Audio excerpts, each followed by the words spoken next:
अनुपातिक कर, यह वह कर है जिसमें सभी आयों पर एक ही दर से कर लगाया जाता है। इसे तालिका द्वारा स्पष्ट रूप से समझा जा सकता है। तो चलिए इसको तालिका के द्वारा समझते हैं।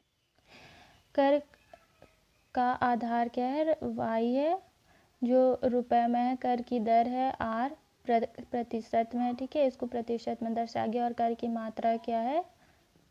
टी, जिसको रुपयों में दिखाया गया है। तो पहला कर है 100, जहाँ कर का प्रतिशत 20 है कि 20% के हिसाब से, मान लो कि इनकम व्यक्ति को 100 रुपये और है, उसको 20% के हिसाब से कर लगाया जा रहा है, तो कर का मात्रा क्या होगा? 20।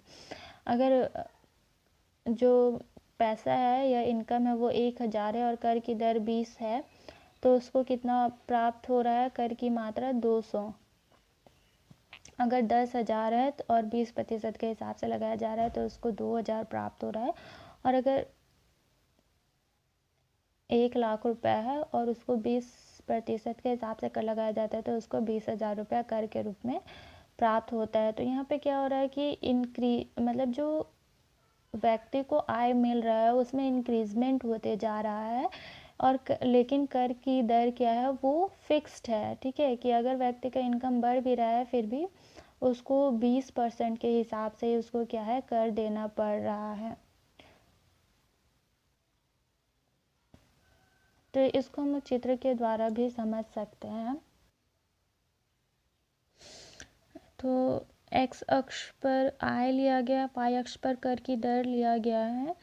और ये जो है ये एक्स अक्ष का पैरेलल है, ठीक है, समानांतर है, जो कि अनुपातिक कर रेखा है। और यहाँ पे 20% के हिसाब से क्या है? कर की दर जो है वो दे रहे हैं, ठीक है। और यहाँ पे ओ है और ये आर है, एस है और ये ए और बी है। यहाँ से यहाँ एक सीधा लकीर खींचा गया है और यहाँ से यहाँ एक सीधा लकीर खींचा गया है। तो चलिए इसको देखते हैं कि एक्सप्लेन कैसे करते हैं। तो आप लोग अपना चित्र देखिएगा, मैं यहाँ एक्सप्लेन जैसे की हूँ उसको मैं दिखा देती हूँ। चित्र से एक्स अक्ष पर आय तथा वाई अक्ष पर कर की दर को दर्शाया गया है। टी एक अनुपातिक कर रेखा है जो कि एक्स अक्ष के समानांतर है। ओ आर आय पर कर की दर ए है तथा जब आय बढ़कर ओ एस हो जाती है तो कर की दर बी हो जाती है। तो चलिए देखते हैं अनुपातिक कर के क्या क्या गुण है। सापेक्षिक स्थिति पर प्रभाव। प्रतिष्ठित अर्थशास्त्रियों का मत था कि करारोपण का उद्देश्य करदाताओं की सापेक्षिक स्थिति में परिवर्तन नहीं होना चाहिए। उन्होंने इसका समर्थन इसलिए किया क्योंकि कर लगने के पश्चात भी करदाता की स्थिति पहले जैसी ही बनी रहती है, उसमें कोई विशेष परिवर्तन नहीं होता है।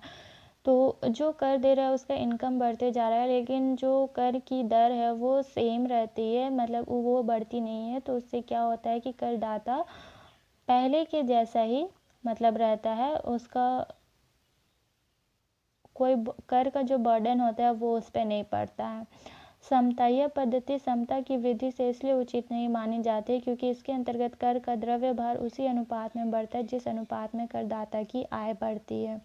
तो जैसे जैसे इनकम व्यक्ति का इंक्रीज होते जाता है वैसे वैसे कर का जो भार है, मतलब पैसा, कर की दर तो नहीं बढ़ता है लेकिन कर का पैसा जो है वो बढ़ते जाता है। जैसा हम लोग तालिका में देखे थे कि पहले 20 रुपये वो देता था, उसके बाद वो बढ़ के 200 हो गया, फिर 2000 हो गया, फिर 20,000 हो गया। तो वैसे ही वो कर का दर है वो, मतलब पैसा बढ़ रहा है लेकिन कर का जो दर है वो सेम है, पहले जैसा ही।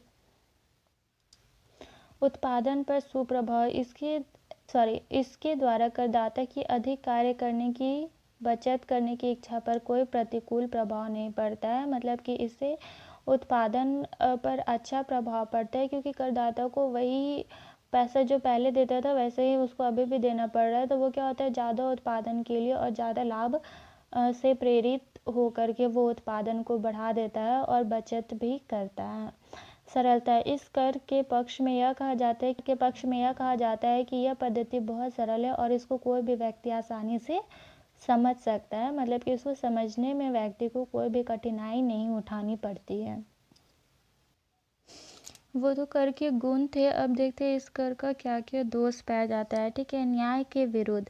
यह कर न्याय के सिद्धांत के विरुद्ध है, क्योंकि मुद्रा की एक इकाई की सीमांत उपयोगिता निर्धनों के लिए अमीरों की अपेक्षा अधिक होती है। जब दोनों से ही धन की समान मात्रा कर के रूप में ली जाती है तो गरीबों को अमीर की अपेक्षा अधिक त्याग करना पड़ता है। तो इसमें क्या होता है कि गरीब को कम पैसा देना पड़ता है और निर्धन को अधिक पैसा कर के रूप में देना पड़ता है, तो वह क्या हो जाता है, न्याय के विरुद्ध हो जाता है।